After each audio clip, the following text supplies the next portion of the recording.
जी नमस्कार, स्वागत है आज की कक्षा में। कल थोड़ी सी छोटी कक्षा हो गई थी, लाइट जाने की वजह से लाइट चली गई थी।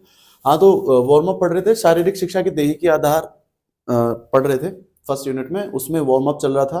वार्म अप में हमने दो तीन चीजें पढ़ ली थी। उसके बाद है वार्म अप को प्रभावित करने वाले कारक, जिसमें ये वाला सूत्र लिख लेना अगर लिखो तो, ठीक है।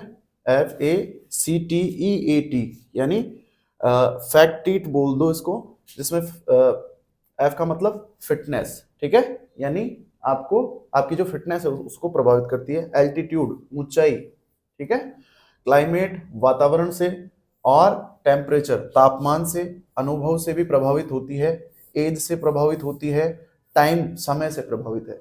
कैसे? ठीक है, फिटनेस अगर सही नहीं है आपकी, ठीक है, और आप अगर वार्म अप कर रहे हो तो दिक्कत हो सकती है, ठीक है।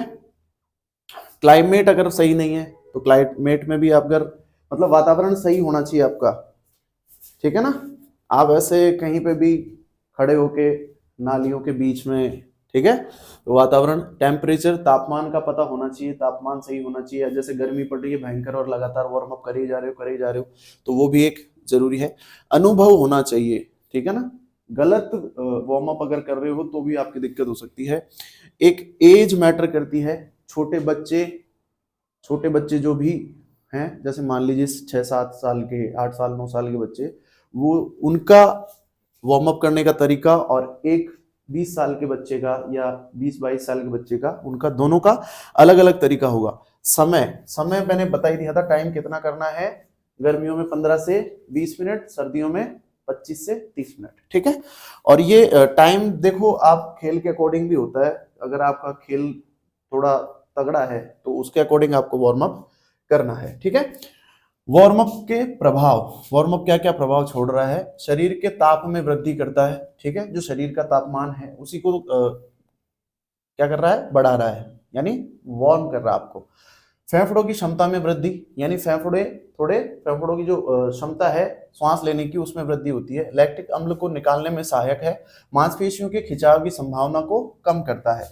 चपलता, जिसको इंग्लिश में एजिलिटी बोलते हैं, उसमें वृद्धि होती है, ठीक है। फुर्तीले होते हो, सीधी सीधी बात यह है। थकान व चोटों से बचाव करता है क्या, वार्म अप, ठीक है। वार्म अप की विधियां कौन कौन सी विधियां हैं? धीरे धीरे दौड़ना या जॉगिंग करना, ये वार्म अप के अंतर्गत आता है। साधारण व्यायाम जैसे जंप करना हो गया, ठीक है, हाथों को ऊपर नीचे करके। खिंचाव वाले व्यायाम स्ट्रेचिंग, ठीक है, स्ट्रेचिंग करना, स्ट्रेचिंग ये किसके अंतर्गत आ गया? विंड स्प्रिंट है। विंड स्प्रिंट जैसे हवा रुक रुक के चलती है ना, उसके हिसाब से, जैसे रुक रुक के स्प्रिंट लगाना, ठीक है ना। 20 से 25 मीटर की रेस होती है, ये स्प्रिंट होती है फुल स्पीड में। थोड़ी सी दूर भागा तेज, फिर रुका, फिर थोड़ी सी दूर वापस भागा, फिर रुका, ठीक है ना। एक होती है स्प्रिंट, और लिख लो स्प्रिंट, ये भी इसके अंतर्गत आएगी। स्प्रिंट यानी 20 मीटर की फुल स्पीड में रेस, ठीक है ना। तो ये आपके वार्म अप हो गया है, ठीक है। नेक्स्ट चलते हैं अपन कूल डाउन पे। हाँ जी, नेक्स्ट है कूल डाउन। इसको वार्मिंग डाउन भी बोलते हैं या लिम्बरिंग डाउन भी इसको बोलते हैं। अब बात यह है कि ये है क्या? किसी भी खेल प्रतियोगिता या प्रशिक्षण के बाद में जो शरीर गरमाया हुआ है उसको वापस वैसी स्थिति में लाना जो खेल खेलने से पूर्व थी, वही क्या है? कूल डाउन है। यानी कि सामान्य अवस्था में शरीर को लाना ही क्या कहलाता है? कूल डाउन कहलाता है। सीधी भाषा में अपन बात करें तो कूल डाउन यानी जो भी अपन ने, जैसे मान लीजिए क्रिकेट खेल रहे हो, 20-20 ओवर का क्रिकेट खेला है, एक खिलाड़ी है या सारे जितने भी खिलाड़ी है उन सबने बढ़िया जबरदस्त फील्डिंग करके अच्छे तरीके से खेला है, फिर उन्होंने बैटिंग की है, तो पूरा का पूरा शरीर क्या हुआ है उनका? गर्म हुआ है, पूरी की पूरी मांसपेशियां खिंची हैं, सब कुछ हुआ है। तो उसी को सामान्य अवस्था में लाने के लिए, जो कि खेल खेलने से पूर्व अपना जो शरीर था उस अवस्था में लाने के लिए जो जो व्यायाम किए जाते हैं या जो जो चीजें की जाती है, वही क्या है? अपने कूल डाउन है, ठीक है। अब इसमें कुछ लिखें क्या? हाँ, ये चीज थोड़ी परिभाषा लिख लेते हैं। किसी स्पर्धा या किसी स्पर्धा स्पर्धा होती है प्रतियोगिता, या प्रतियोगिता या प्रशिक्षण, प्रशिक्षण, ठीक है। प्रशिक्षण के बाद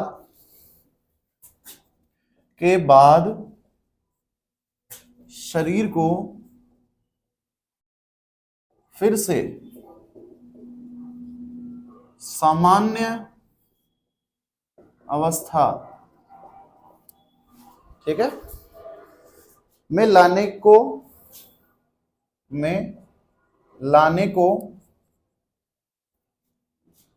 कूल डाउन,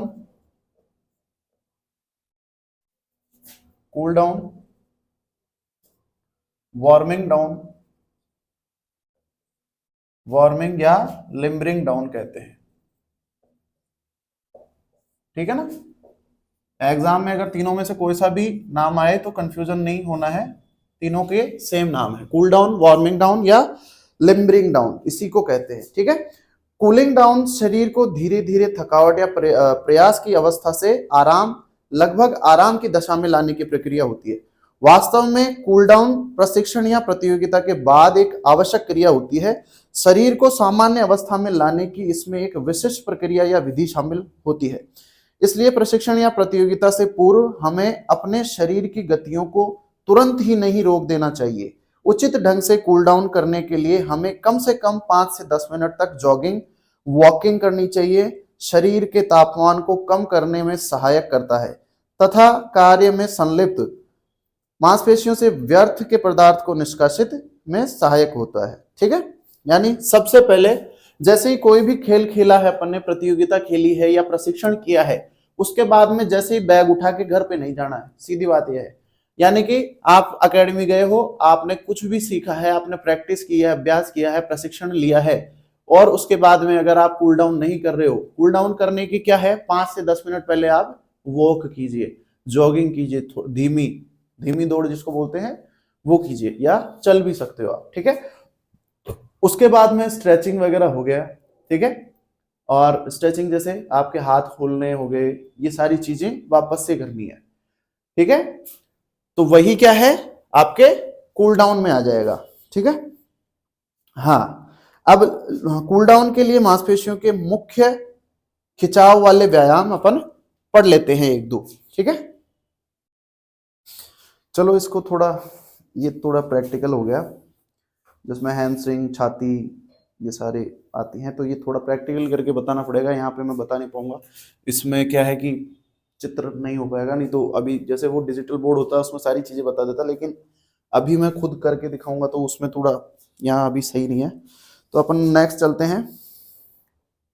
देखो ज्यादातर मैं बता दूं, खिंचाव वाली चीजें होती है, जैसे इस हाथ को ऐसे खींच लिया, ठीक है ना, ये हो गया, और थोड़ा बहुत जैसे पीछे से पकड़ के ऊपर की तरफ नीचे झुकना हो गया, और नीचे जमीन पे लेट के पीछे से जो ये अपने पाँव के जो टखने होते हैं उनको उठा के खींचना, मतलब आपकी जो भी मांसपेशियां हैं उनको खिंचाव करके रेस्ट में लाना, सामान्य अवस्था में लाना, ये सारी चीजें आती है इसके अंतर्गत, ठीक है।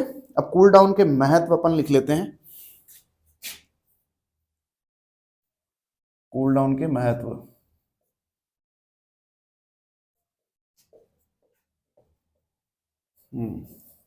क्यों है भाई कूल डाउन करना जरूरी क्यों है? शरीर का तापमान सामान्य हो जाता है, शरीर का तापमान सामान्य होता है, ठीक है।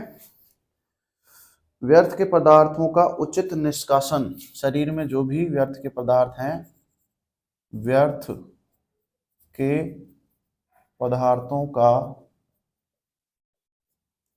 निष्कासन, ठीक है। बहुत सारे होते हैं। तनाव में कमी, तनाव में कमी। नेक्स्ट है ऑक्सीजन की आपूर्ति, ऑक्सीजन की आपूर्ति,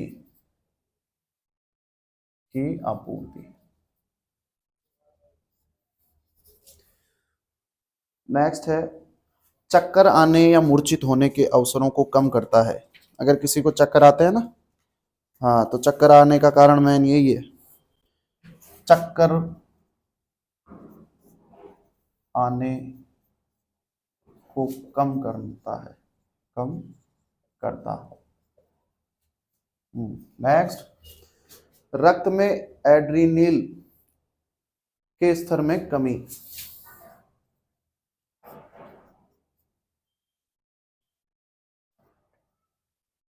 क्या है ये? एड्रीनल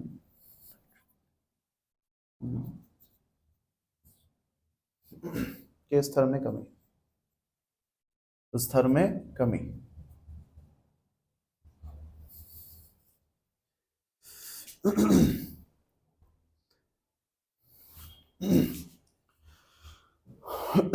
वार्म अप करते टाइम पे रक्त में एड्रेनलिन नामक हार्मोन का स्तर बढ़ जाता है, जिससे रक्त के बहाव यानी ब्लड का फ्लो की गति तेज हो जाती है।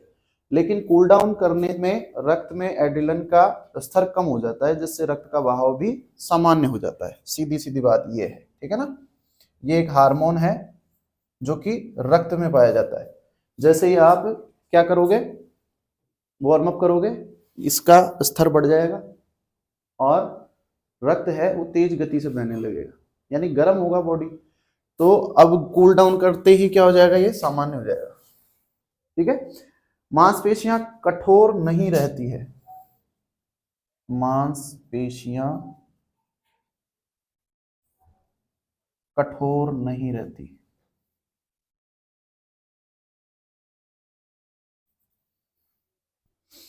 ठीक है।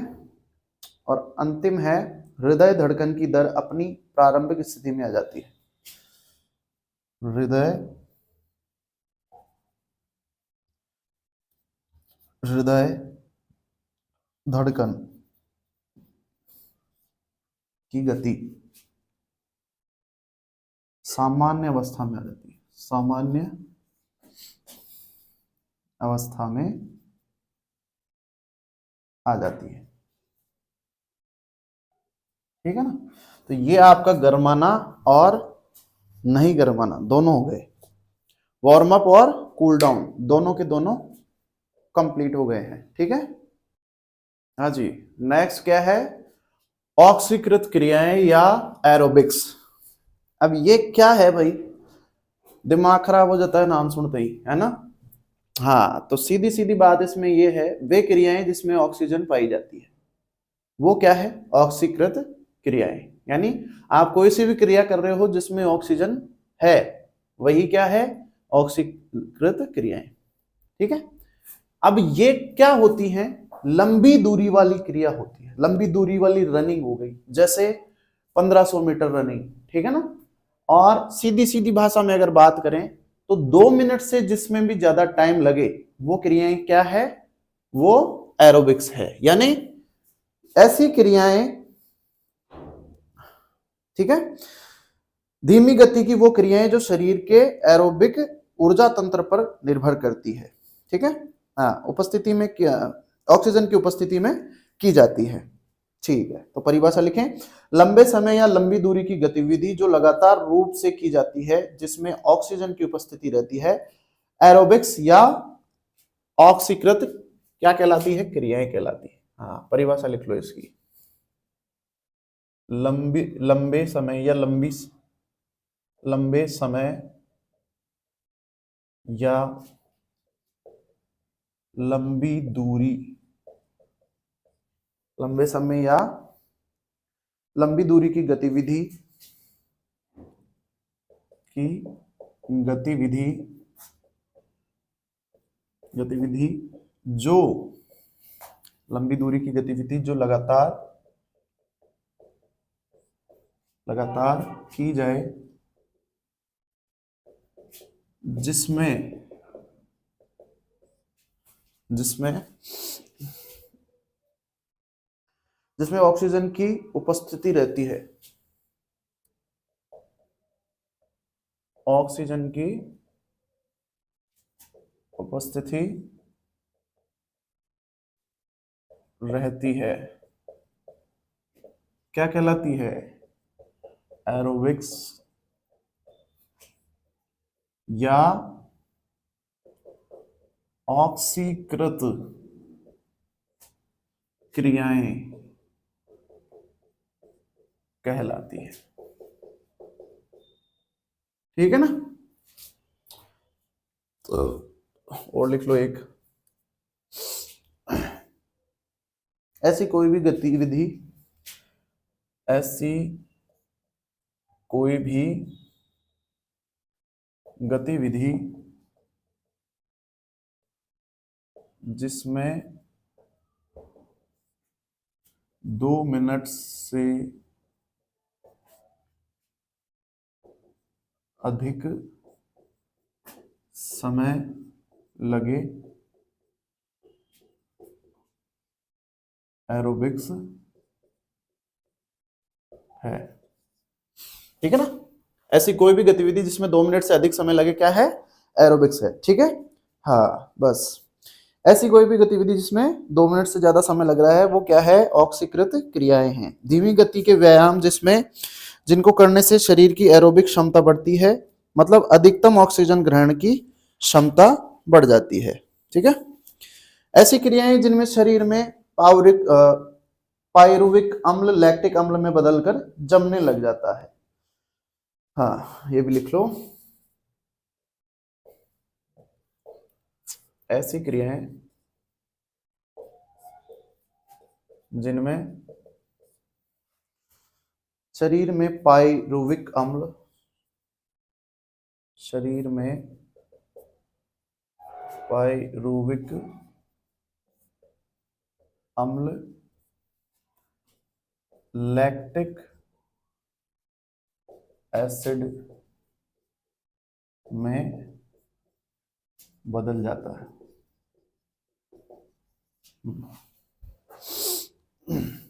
बदल जाता है, बदलकर जमने लगता है, कर लो इसको, बदलकर जमने लगता है।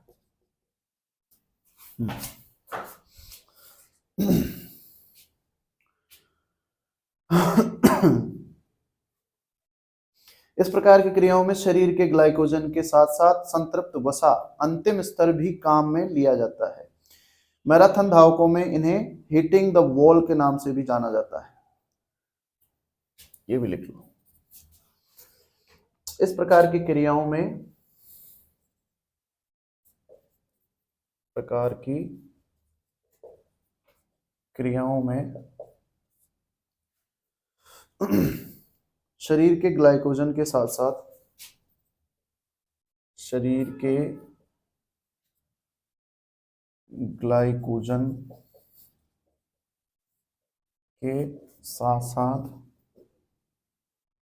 संतृप्त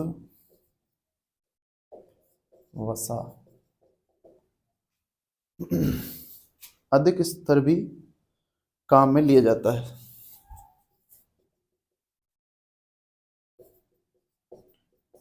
स्तर भी काम में लिया जाता है।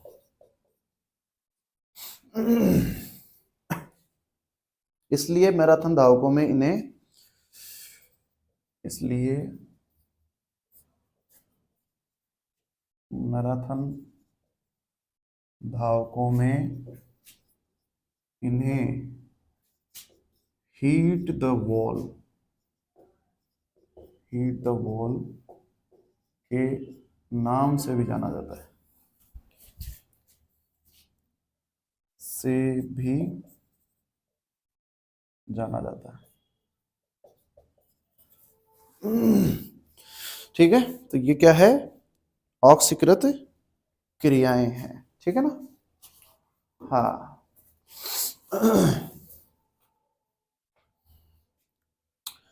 ऑक्सीकृत क्रियाएं जैसे, अब जैसे लिख लो, जैसे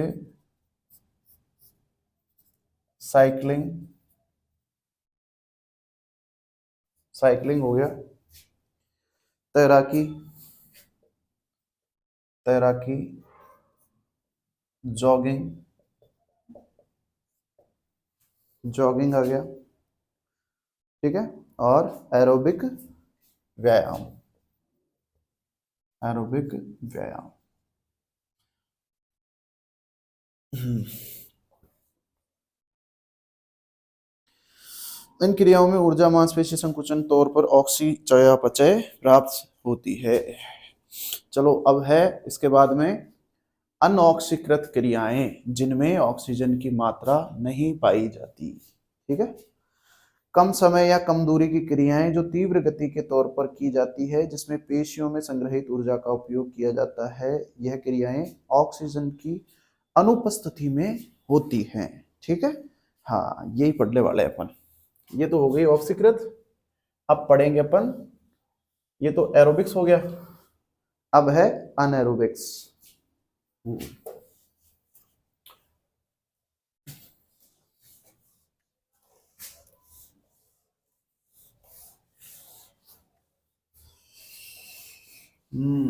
आपकी वैकेंसी आ गई है 189, कितनी है वो, जुलाई में एग्जाम उसका, संस्कृत डिपार्टमेंट वाली, तो तैयारी में लगे हो गई।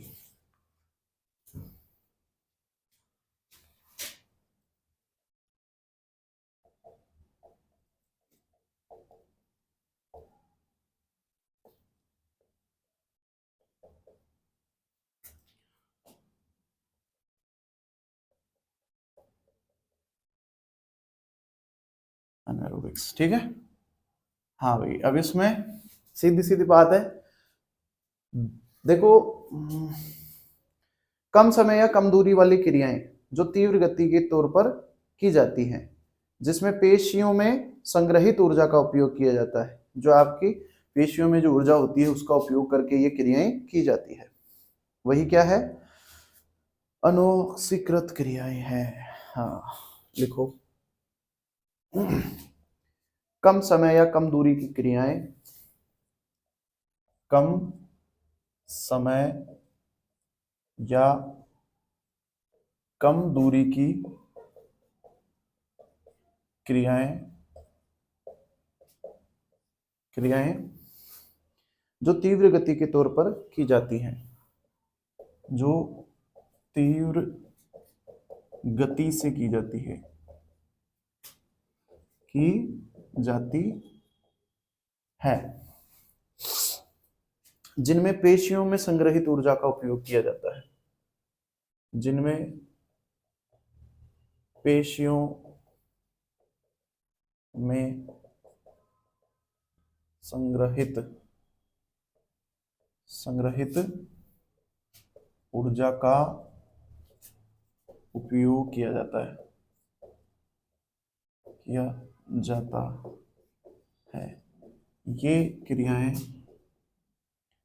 क्रियाएं ऑक्सीजन की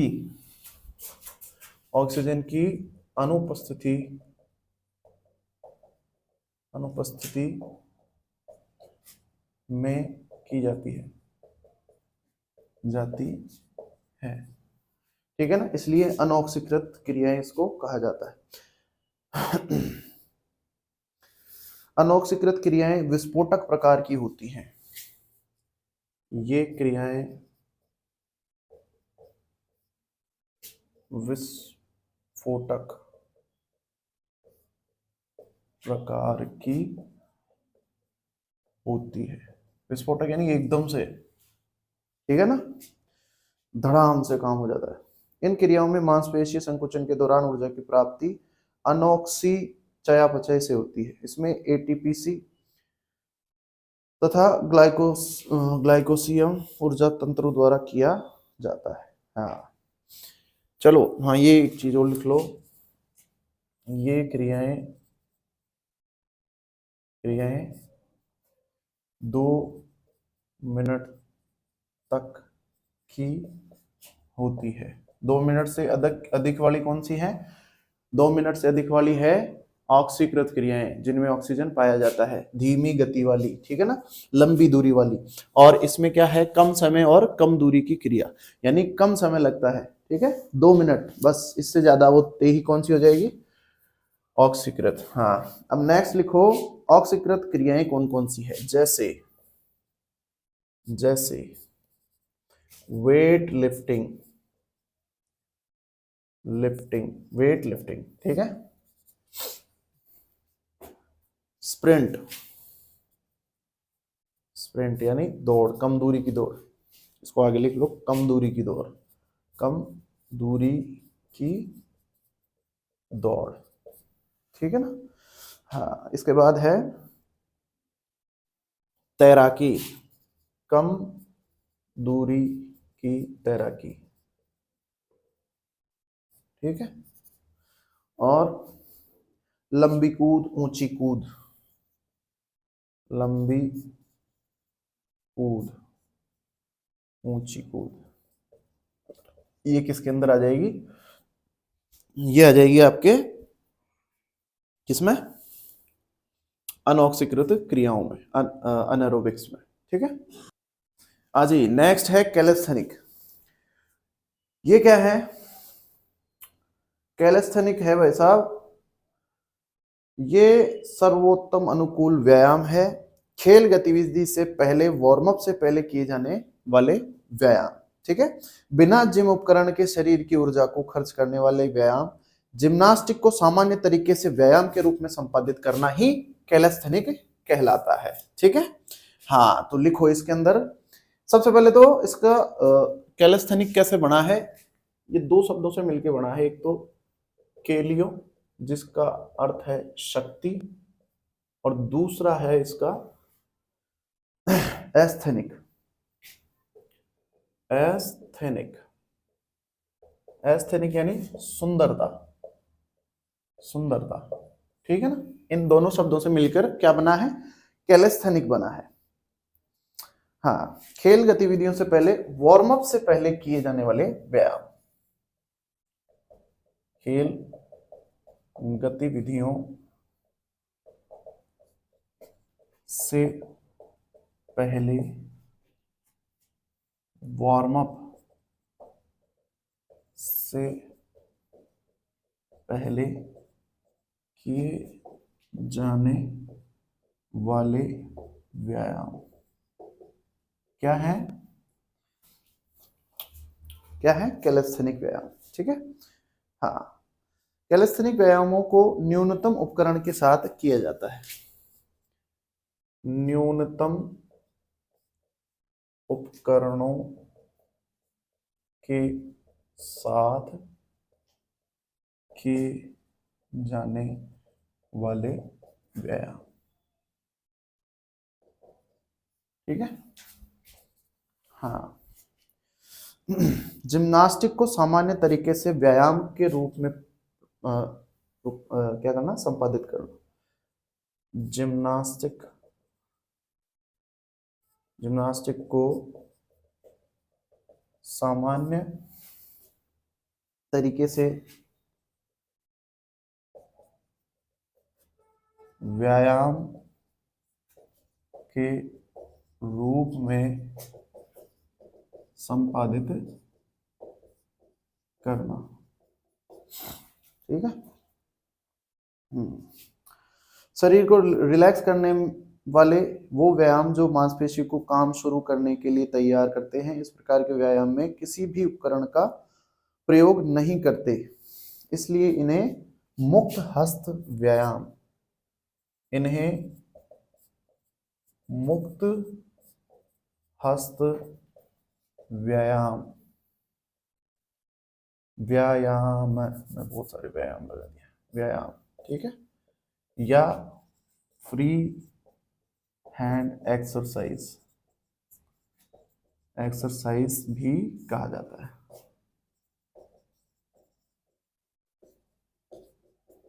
ठीक है।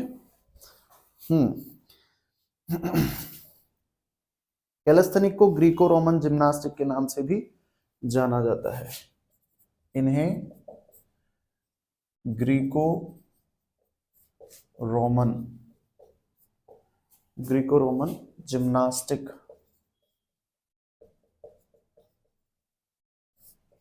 के नाम से भी जाना जाता है, भी जाना जाता। हाँ, यह क्रियाओं का समूह होता है जिसमें लय के साथ क्रियाएं की जाती है। यह क्रियाओं का समूह होता है जिसमें लय के साथ लय के साथ क्रिया की जाती है, जैसे पीटी। ठीक है ना। हाँ, इस व्यायाम के प्रशिक्षण के लिए प्रदर्शन तकनीक का उपयोग किया जाता है। प्रदर्शन किया जाता है ना पीटी का, वैसे इस गतिविधि में फ्री हैंड एक्सरसाइज मुक्त हक व्यवस्थिहीन होता है। गैलन ने कैलेस्थेनिक को स्वास्थ्य जीवन का महत्वपूर्ण साधन बताया है। अब कैलेस्थेनिक में कौन कौन से व्यायाम हैं वो लिख लेते हैं एक बार। कैलेस्थेनिक व्यायाम,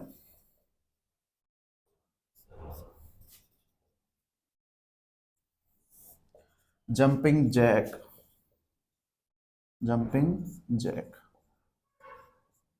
जंपिंग जैक के बाद में है ट्रंक ट्विस्टर, ट्रंक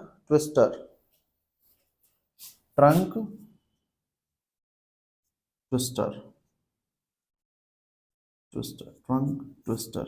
ठीक है। प्लैंक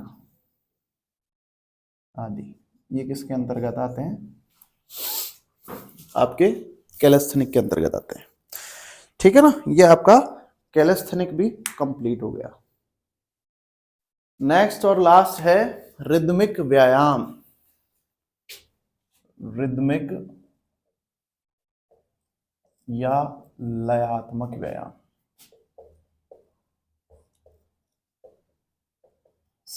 अब इसमें तो सीधा सीधा इससे पता लग रहा होगा, वे व्यायाम जिसमें क्या होती है, लय हो। ठीक है ना।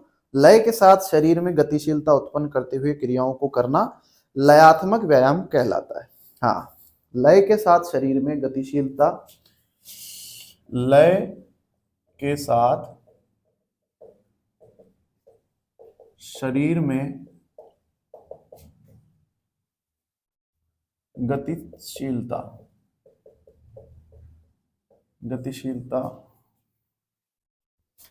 शरीर में गतिशीलता उत्पन्न करते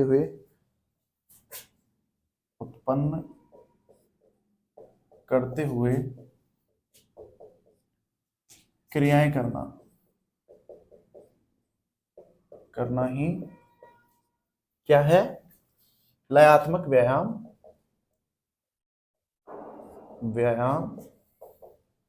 कहलाता है। ठीक है ना। हाँ, इसमें जिम्नास्टिक व एरोबिक की क्रियाएं सम्मिलित होती है। इसमें जिम्नास्टिक व एरोबिक क्रियाएं सम्मिलित होती है। अरे वो नहीं देखा क्या तुमने? ये लड़कियों को तो पता होगा, जुम्बा डांस। हाँ, वो इसी के अंतर्गत आता है, लयात्मक व्यायाम के अंतर्गत। जुम्बा डांस नहीं होता क्या आजकल यूट्यूब पे खूब चल रहा है, सब ट्रेंड, गाने चलाते हैं और तगड़े तरीके से डांस करते हैं, फिर वो किसके अंतर्गत आता है, लयात्मक व्यायाम के अंतर्गत। ठीक है। हाँ, मोटी मोटी औरतें उछलती रहती है उसमें, है ना। हाँ, लयात्मक क्रियाओं के प्रकार देख लो कौन कौन से हैं। प्रकार, ड्रिल, दूसरा है डंबल व्यायाम, पीटी। ठीक है। लेजियम,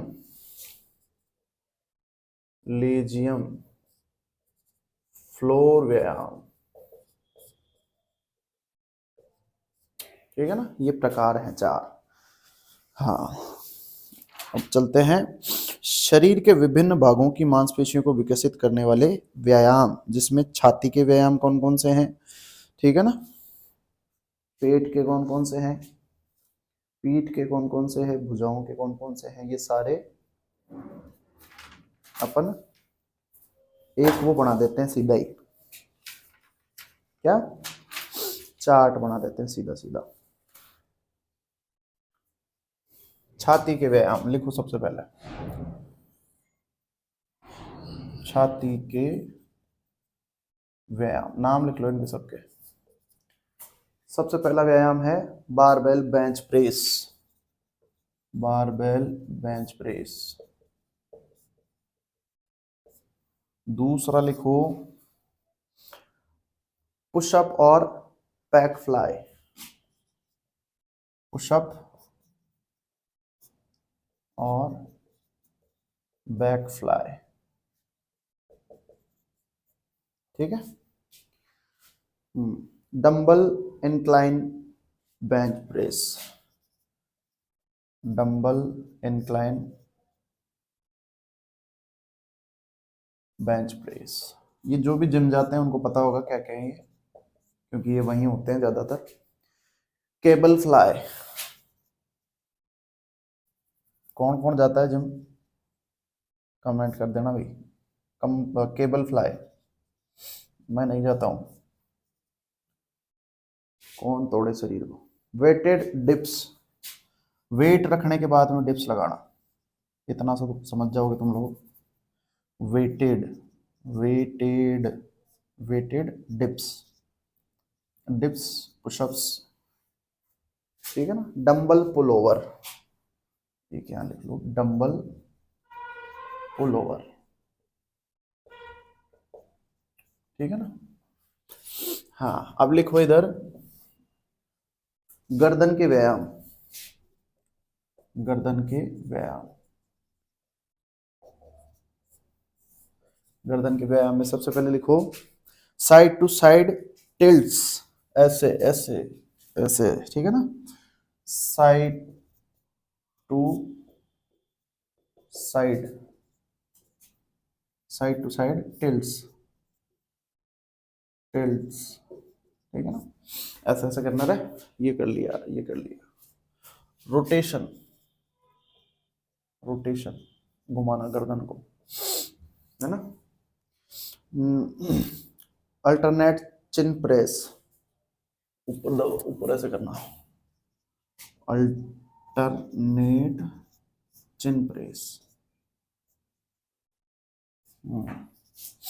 और साइड प्रेस, साइड प्रेस ऐसे दबा के रखना, साइड प्रेस, जैसे इधर से ऐसे किया और इसको ऐसे दबा के रखा, फिर इस तरफ से ऐसे इधर से दबा के रखना, ठीक है। पीठ के व्यायाम लिखो,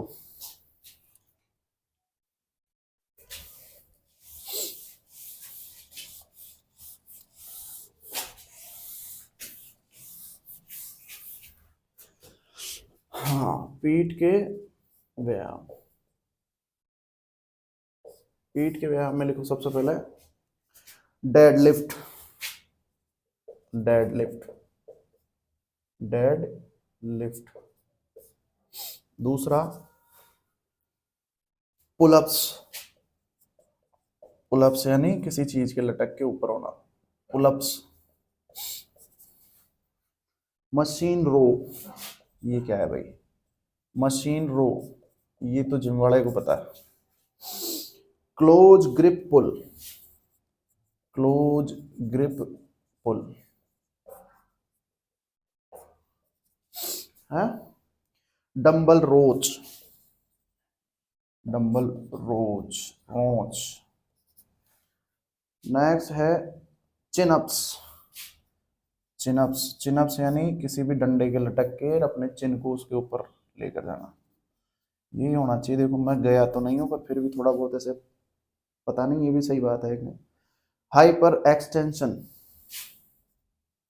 हाइपर एक्सटेंशन, एक्सटेंशन, ये पढ़ेंगे अपन, एबडक्शन एक्सटेंशन ये सब पढ़ेंगे, आने वाले हैं थोड़े से। देखो केबल रो, केबल रो, बस ये हो गए आपके पीठ के व्यायाम। हाँ ठीक है ना। अब लिखो बाजुओं के व्यायाम, बाजुओं के व्यायाम। बाजुओं के व्यायाम में लिखो सबसे पहले पुशअप्स, पुशअप, पंच, ठीक है, thigh tap, thigh tap, shoulder tap, tap, ये व्यायाम नहीं है, ये लगाने की चीज है। Over head punch, over head punch, over head punch यानी अपने सिर से ऊपर पंच करना। ट्राइसेप्स पुशअप्स, ट्राइसेप्स पुशअप, ठीक है। अब लिखो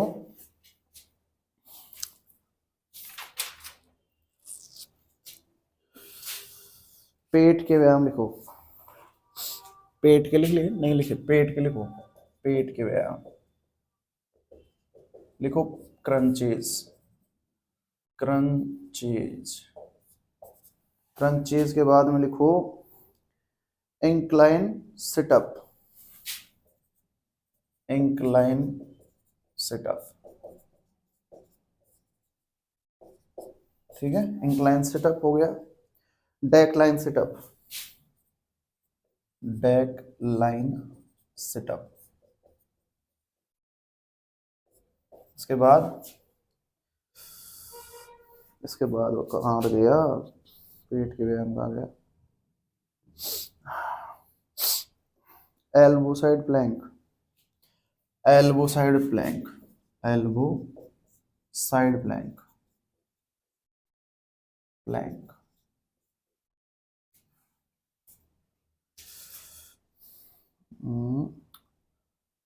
सिटअप्स हो गए, सिटअप्स नहीं हुए, सिटअप्स, सिटअप्स, सिटअप्स के बाद में crunch hold, crunch hold, crunch hold, hollow hold, hollow hold,